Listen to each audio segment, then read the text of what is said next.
엘리사가 다시 길갈에 이르니 그 땅에 흉년이 들었는데 선지자의 제자들이 엘리사의 앞에 앉은지라. 엘리사가 자기 사환에게 이르되 큰 솥을 걸고 선지자의 제자들 위하여 국을 끓이라 하매 한 사람이 채소를 캐러 들에 나가 들포도 덩굴을 만나 그것에서 들호박을 따서 옷자락에 채워가지고 돌아와 썰어 국 끓이는 솥에 넣되 그들은 무엇인지 알지 못한지라. 이에 퍼다가 무리에게 주어 먹게 하였더니 무리가 국을 먹다가 그들이 외쳐 이르되 하나님의 사람이여 솥에 죽음의 독이 있나이다 하고 능히 먹지 못하는지라. 엘리사가 이르되 그러면 가루를 가져오라 하여 솥에 던지고 이르되 퍼다가 무리에게 주어 먹게 하라 하매 이에 솥 가운데 독이 없어지니라.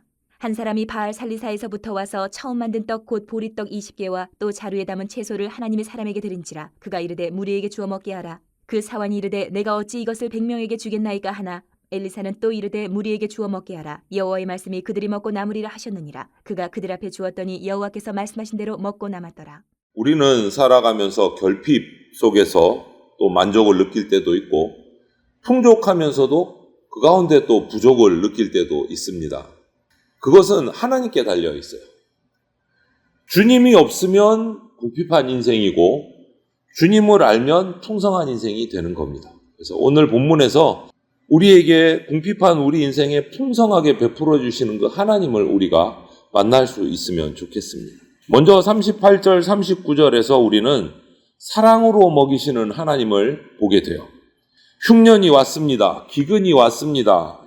선지자의 제자들도 예외가 아니에요. 길갈이라는 곳에 엘리사의 선지학교가 있었는데 거기도 다른 지역과 마찬가지로 흉년과 기근이 닥쳤습니다. 그러다 보니 엘리사의 제자들도 먹을 것이 없어요. 그래서 오늘 장면을 이렇게 표현합니다. 들이나 산에서 그냥 무작위로 채집한 식물들을 가지고 간신히 연명하는 정말 힘든 삶이 됐어요. 그래서 말씀을 듣기 위해서 엘리사 선지자 앞에 모여든 제자들도 가난하고 굶주리고 줄임배를 안고 나와서 앉아 있는 거예요. 엘리사 선지자는 이 모습을 정말 안타깝게 여기면서 사환에게 국을 끓이라, 같이 먹을 국을 끓이라 이렇게 명령을 해요. 그래서 산에서 들에서 채운 그 식물들을 넣어서 국을 끓입니다. 여러분, 이 모습을 보면서 우리가 하나 깨닫는 것은 하나님을 따르는 신실한 성도도 세상에 사는 가운데 궁핍을 경험할 때가 있다. 하나님은 그런데 그 인생들의 부족함, 또 무엇이 필요한지 이것을 잘 알고 계십니다. 그리고 성도들에게 그것을 채워주기를 원하세요. 그것이 사랑의 하나님이세요. 하나님의 사람이 하는 일이라고 해서 다 그냥 술술술 풀려가고 순탄하고 형통하느냐? 그렇지 않은 것을 여러분은 너무 잘 압니다. 그리고 하나님이 하시는 그 일들이 우리 인간의 기대대로 막 착착착 진행이 되느냐? 또 그것도 아니에요. 그래서 우리에게 믿음이 필요한 겁니다. 믿음은 늘 우리 기대, 우리의 예측을 뛰어넘습니다. 뛰어넘어서 역사를 합니다. 우리에게 지닌 어떤 영적인 갈급함, 또 육신의 부족함, 이런 모든 것들 오직 하나님만 채워주실 수 있습니다. 따라서 우리는 궁핍한 우리 인생을 정말 긍휼하게 여기시면서 굶주린 영혼을 만족시켜 주실 수 있는 사랑의 공급자이신 하나님을 우리가 신뢰하면서 살아가야 돼요. 세상 그 무엇으로도 채워지지 않습니다, 여러분. 그래서 40절부터 41절을 보니까 이 제자들의 줄임배를 채우기 위해서 국을 끓였습니다. 그런데 국을 먹으려고 보니까 독이 있다. 누군가 그것을 발견하고 외쳤어요. 먹지 말라고, 못 먹겠다고. 그냥 산에서 들에서 채집해온 식물을 넣어서 끓이다 보니까 거기에 뭔가 독초가 있었던 것 같아요. 먹을 수가 없어요. 그때 하나님께서는 엘리사 선지자를 통해서 거기에 가루를 넣게 하시고 기적을 일으키셔서 그 독이 들어간 국을 먹을 수 있는 음식으로 바꿔주시고 기적을 일으키시고 힘든 가운데 불가능해 보이는 문제가 하나님의 능력으로 해결이 된 거예요. 이것은 눈으로 육신으로 볼 때도 하나님의 기적으로 먹을 음식을 만들어 주신 것이고 이때의 영적인 의미를 살펴보면 그 당시 이스라엘은 우상숭배에 정말 빠져 있었어요. 우상숭배의 그 도구로 죽어가는 이스라엘 백성을 해독하고 살릴 수 있는 능력은 하나님께만 있다라는 것을 보여준 거예요. 그 무엇으로도 그 음식을 다시 회복시킬 수 없는데 하나님께서 기적으로 먹이시는 거예요. 백성들은 기적을 일으키죠. 한번 생각해 보십시오. 우리의 삶, 내 인격, 또 이 땅의 교회들, 우리의 자녀들의 영혼을 상하게 하는 독은 뭘까? 죄와 사망의 독이에요. 하나님 앞에 나오지 못하게 하고 세 속에 파묻혀서 살다가 그냥 그 인생이 죽어가는 그 모습은 죄와 사망의 독 때문에 그렇게 되는 거죠. 그래서 우리는 이 죽어가는 죄의 독 때문에 죽어가는 세상에 생명의 복음을 전하면서 우리가 살아내서 해독제 역할을 감당해야 돼. 그것이 우리에게 주신 사명입니다. 예수님의 제자가 바로 그 일을 하는 거죠. 그때 기적이 일어나는 겁니다. 지금 우리가 믿는 하나님은 이처럼 전지전능하신 분이세요. 그래서 우리가 믿는다 할 때 또 하나 우리가 오해하면 안 되는 부분이 믿는다, 나는 믿는다 할 때 그 믿음이 무엇에 대한 믿음인가 정확히 아셔야 돼요. 나는 기적을 베푸시는 하나님을 믿는 것이지 기적을 믿는 게 아닙니다. 우리는 하나님을 믿는 거예요. 하나님을 믿을 때 그 하나님께서 우리에게 이적을 베푸시기도 하고 사랑으로 채워주시기도 하는 거예요. 우리의 시선이 기적에 가 있으면 안 돼요. 그 기적을 베푸시는 능력을 가진 하나님께 우리의 시선이 가 있어야 돼요. 엉뚱한 데 가 있으면 안 됩니다.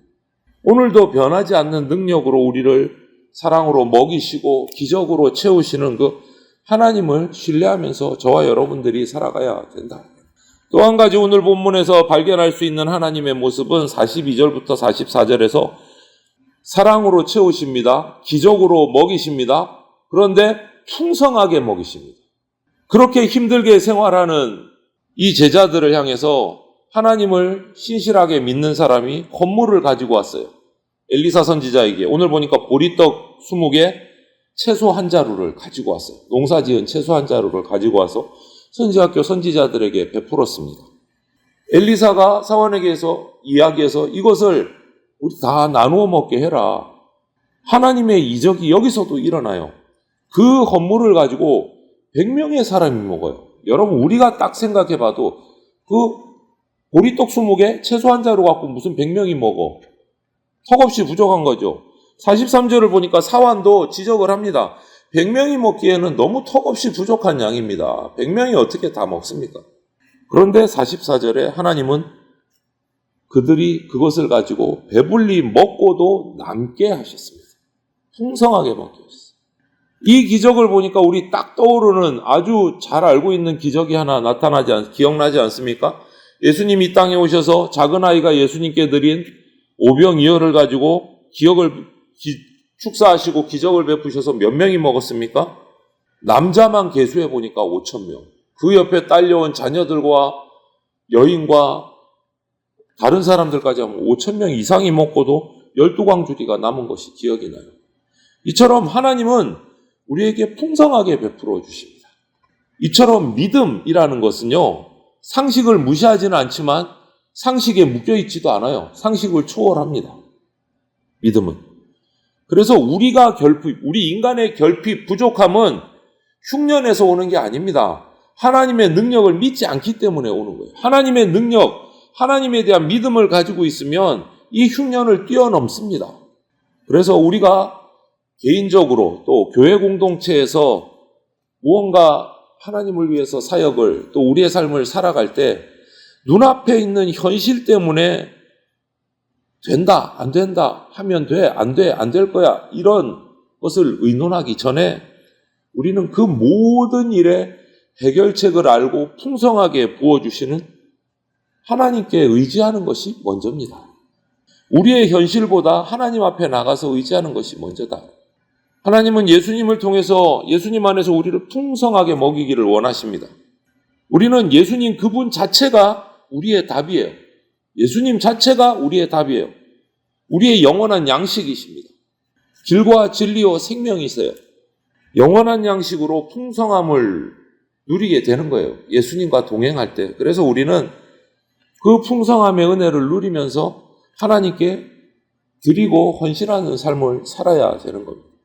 오늘 이 엘리사의 선지학교의 여러 가지 이 사건 사고들 흉년 가운데서 일어난 일, 그 가운데서 사랑으로 베풀어 주시고 기적으로 베풀어 주시고 부족함이 없도록 베풀어 주시는 그 하나님의 역사를 보면서 이 당시에 우상숭배에 빠져있는 그 이스라엘 상황 속에서 깨달아야 될 것은 이것입니다. 바알 우상이 생사를 결정하고 풍요롭게 해주고 생명을 보장해준다라고 철저하게 믿고 우상을 섬기던 그 시대에 하나님은 흉년을 통해서 이스라엘의 안정과 번영은 바알 우상이 아니라 오직 하나님께 달려있다라는 것을 지금 가르쳐 주시는 장면입니다. 때로 우리에게도 여러 가지 궁핍함, 피곤함이 허락이 됩니다. 닥쳐옵니다. 그때 우리는 내가 지금까지 무엇을 의지하면서 살아왔나? 무엇에 우선순위를 두면서 살아왔나? 이것을 되돌아보는 시간이 돼야 돼요. 그 어려움이, 궁핍함이 닥쳤을 때 내가 도대체 무엇을 의지하면서 살아왔길래 나에게 이런 일이 닥쳤을까를 묵상해 봐야 돼요. 이 당시 이스라엘 백성은 바알 우상에 심취해 있었어요. 흉년을 통해서 깨닫게 하신 거예요. 누가 살리는 자인지. 우리도 하나님만이 생명의 근원이시고 주무시지도 않고 우리를 돌보고 인도하시는 분은 하나님이시다라는 것을 우리가 인정을 하고 주님께서 어디로 이끌든지 우리는 순종하며 따라가는 주님과 동행하는 삶이 되어야 된다라는 결단이 필요합니다. 우리 인생의 결핍은 오직 주님만이 채워주실 수 있습니다. 믿으시기를 바랍니다. 진정한 양식이신 예수님 안에서 하나님의 사랑을 경험하고 기적도 경험하고 풍성함도 경험하면서 살아가야 돼요. 저와 여러분이 예수 그리스도의 십자가 희생으로 구원의 복을 받은 인생이다. 이것을 인정하신다면 이제 우리는요, 나의 작은 헌신, 우리 교회의 희생과 배려가 하나님 앞에 드려져야 돼요. 이제 주님을 닮아서 하나님께 드리는 인생을 살아가는 저와 여러분들이 되셔서 하나님의 사랑도 체험하시고 하나님의 기적도 체험하시고 풍성하게 채우시는 하나님을 경험하는 저와 여러분들이 다 되시기를 주님의 이름으로 축원을 드립니다. 아멘.